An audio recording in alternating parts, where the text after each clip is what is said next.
Və mən qıraqlarına çıxan xəmirləri də təmizləmişəm. Baxın, qabda belə ovmuşam.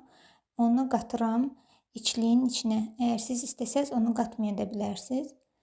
Məndə burada 1 banka və 2 xörək qaşığı qaynadılmış, qatlaşdırılmış süddür. İriska yəni. Və üzərinə yarım stəkan qoz, çəkilmiş qoz və həmən o içlikdən qalanı da əlavə edirəm. Və qozların hərəsini, yəni hər yarıya biraz videoda gördüyünüz kimi yaxıram və artıq hazırdır. Çox dadlı alınır. Siz də hazırlayın. Nuş olsun sizə də. Kanalıma abunə olmağı, like qoymağı, şərh yazmağı unutmayın. Çox sağ olun.